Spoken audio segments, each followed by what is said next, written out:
Out here, time stands still. There's no Wi-Fi, no roads, no supermarkets, just instinct and survival.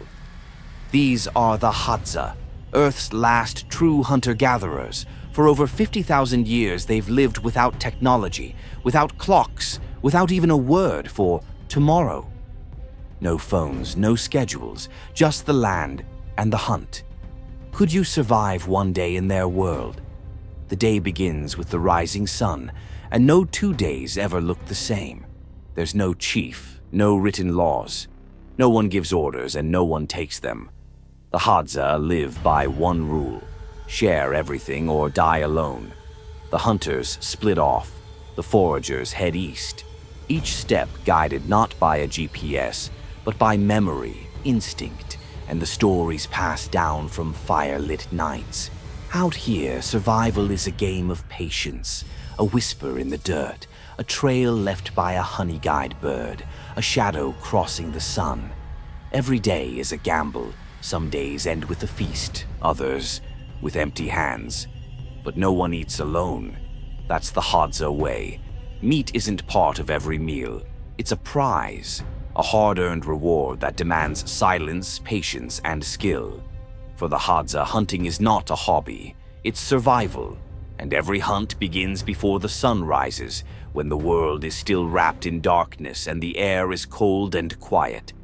There are no rifles, no traps, just handcrafted bows, carved from the strong, flexible wood of the gruvia tree. The strings, made from animal tendons or twisted fibers, and the arrows, deadly precise, dipped in a potent toxin derived from the sap of the desert rose plant. One nick is enough to bring down an antelope. The hunters walk light, a bow, a few arrows, and generations of inherited instinct. Their sandals are worn thin, or sometimes they go barefoot, toes gripping the earth, feeling every contour of the land. Tracking is an art passed down by elders, learned not through books but through stories and repetition. A single bent blade of grass, a fresh hoof print, droppings still warm.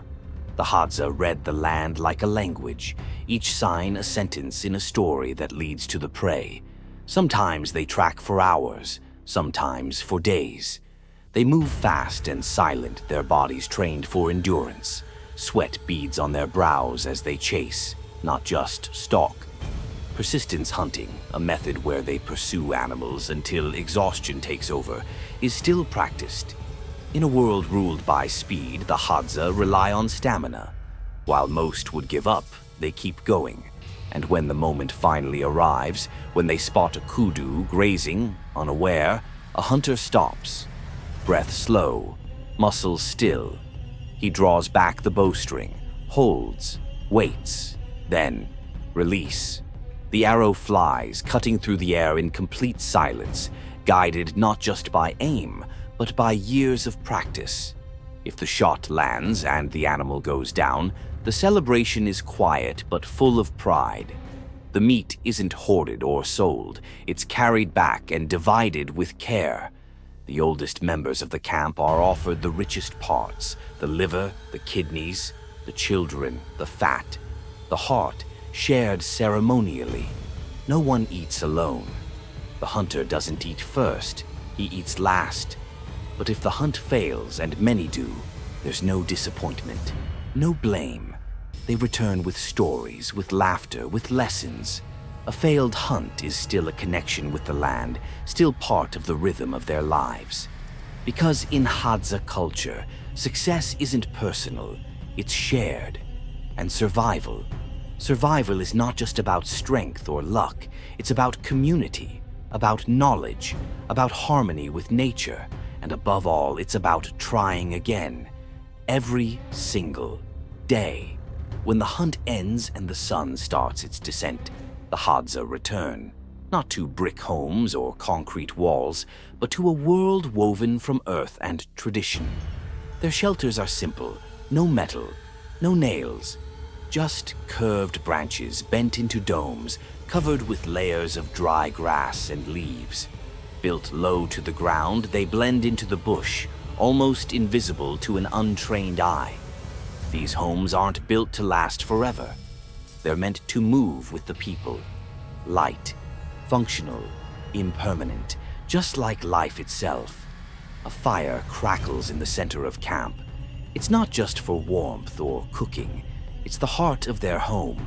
Smoke curls into the air, carrying with it the scent of roasted tubers, meat, and wild honey. Children laugh as they chase each other around the flames. Elders sit nearby, their eyes reflecting the firelight, their voices low and steady as they pass on ancient knowledge. There are no schedules, no alarms, no clocks ticking deadlines.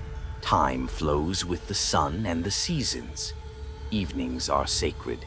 It's when the Hadza reconnect, not just with each other, but with their ancestors. Stories are told, not read. Wisdom isn't taught. It's lived and absorbed through conversation, through experience. A tale about a lion from generations ago, a lesson about which root heals a stomachache, a warning about which berries to avoid. Every word, a thread in the tapestry of their identity. Food is shared freely. No one is hoarding, and no one is hungry alone. Whether someone hunted, gathered, or simply waited, it doesn't matter. Every meal is communal.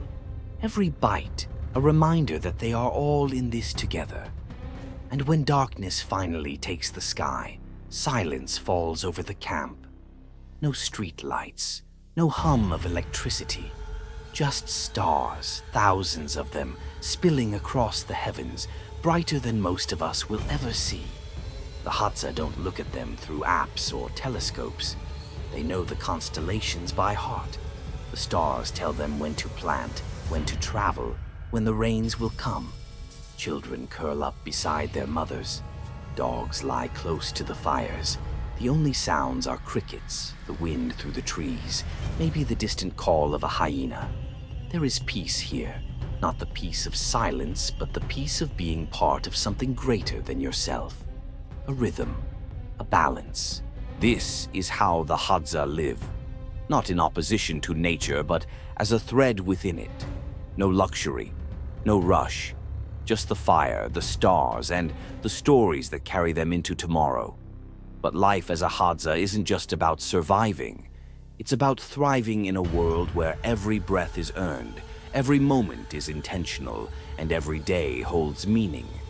Their knowledge of the land is encyclopedic, not written in books, but carved into memory. A Hadza man can walk into the wilderness and read the ground like a story. Tracks of an impala from hours ago, the disturbed dust where a snake passed, the faint bend in a blade of grass, signaling a recent movement. This is intuition, sharpened by necessity. It's not a skill. They are born into it, shaped by it. The women, too, carry generations of wisdom in their hands. They know which roots to dig, which trees bleed edible sap, where to find the fattest tubers after the rain. They forage in groups, singing softly, laughing, sometimes accompanied by the younger children, teaching them without a lesson plan. Only experience, repetition, and rhythm. There are no schools here, but don't mistake that for a lack of education. Hadza children learn through living. By the age of 4 or 5, they can identify animal tracks, mimic bird calls, and differentiate edible berries from poisonous ones. Their playground is the savannah. Their curriculum, survival, cooperation, adaptation. Conflict, when it arises, is resolved not through force or punishment, but distance. If two people cannot agree, one simply walks away. Space heals faster than confrontation, and because they own little, there's little to fight over. No one hoards wealth. Possessions are minimal, tools are shared, and value is placed on community, not accumulation. They don't measure success by income, status, or possessions. Success is waking up healthy, bringing food back to the camp, seeing your children laugh, watching the stars, living another day in tune with nature. Even their language is a living treasure, filled with clicks, pops, and tones that mimic the natural world. It's one of the few remaining click languages on Earth, as ancient as the soil beneath their feet. It's not just how they speak, it's how they stay connected to their past, to each other, and to the land. To the outside world, the Hadza may appear poor, primitive even, but look closer. They are not burdened by debt, stress, or the noise of modern life. They are not chained to clocks or cubicles. They live in the moment, deeply, wholly. They are the custodians of a way of life that predates cities, agriculture, and even written history. A way of life that has endured for over 50,000 years. And in that endurance lies a quiet kind of power, the kind that doesn't shout or demand attention, but simply exists, unbothered, unchanged. But now the silence of the savannah is being pierced, not by the calls of birds or the whispers of wind, but by the distant roar of machines and the chatter of a world closing in. Modernity is knocking on the Hadza's door, and it's not asking for permission. Encroaching farmland chews away at their ancestral hunting grounds. Conservation zones, once meant to protect nature, now restrict the very people who have lived in harmony with it for millennia. And behind it all, tourism, development, and politics, chipping away at the edges of a fragile way of life. Imagine being told you can no longer hunt on land your ancestors bled for, that the path your grandfather once walked is now off limits, fenced off, sold, or preserved for someone else's idea of nature. The Hadza aren't just losing land, they're losing pieces of themselves. And then comes the subtle erosion. Western missionaries arrive with good intentions and foreign gods, aid workers with pre-packaged solutions, governments with papers, permits, and plans. Some offer clothing, others food. Some build schools. On the surface, it looks like help, but beneath, there's a quiet displacement of values, of identity, of culture. Children are taught that their way of life is backward, that hunting is primitive, that gathering food is inferior to buying it. Slowly, the seeds of doubt are sown. The pride of being Hadza begins to wither, replaced by a longing to fit in with a world that doesn't understand them. Tourists come too, cameras clicking, fascinated by the noble savage trope. Some watch them hunt like it's a performance, a cultural zoo. What's worse, the Hadza often feel they must perform it, hunt on cue, smile on schedule, because now survival means adapting not just to nature, but to the demands of a global gaze. But the Hadza are not passive. They're not relics frozen in time. They are resilient, and they are pushing back. Some elders speak out, telling stories, protecting language, teaching younger generations that being Hadza is not something to be ashamed of. It's a legacy to carry forward. Activists among them work with anthropologists and allies to secure land rights, to be heard in courts, not just campfires. But it's a race against time. Every lost acre, every forgotten word, every child pulled away from the bow and toward a smartphone is a thread unraveling from a 50,000-year-old tapestry. This isn't just the story of one tribe. It's the global story of what happens when ancient wisdom collides with modern ambition. When a community rooted in presence is asked to chase progress. And in the midst of it all, the Hadza stand at a crossroads between the fading embers of the past and the blinding lights of a future they didn't choose. Will the world listen before it's too late? Yet, despite everything, the encroaching farmlands, the foreign influences, the vanishing language, the Hadza remain. In a world obsessed with speed, they still move with intention. In a culture driven by screens, they still read the earth. They haven't just survived, they've endured, adapting without losing the essence of who they are. But the question remains, for how long? What does it take to keep an ancient fire burning in a storm of change? Some young Hadza, curious about the outside world, walk between two realms. They hunt in the morning and scroll in the evening, They speak Hadza at home and Swahili or English at school.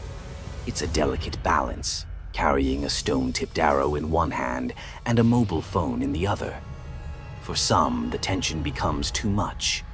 The forest, once a place of freedom, starts to feel like a cage when compared to the promises of modern life, jobs, status, connection. But for others, there's a quiet rebellion, a return to the bow, a refusal to forget. They walk the same dusty trails as their ancestors, not because they have to, but because they choose to. That choice is resistance. All around them, the world debates the future of indigenous peoples.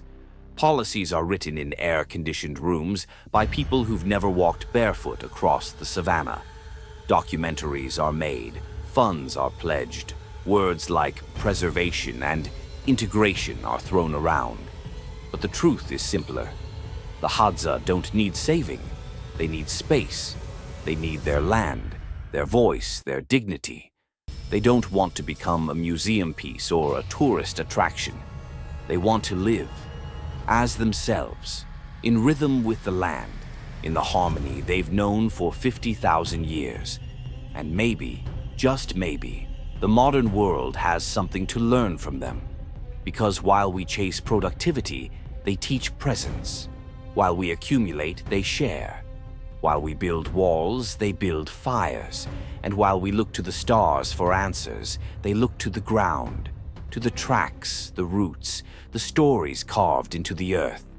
In the Hadza, we don't just glimpse the past, we confront the question, what have we lost along the way? And if we listen closely, not with our ears, but with our hearts, we might still have time to remember.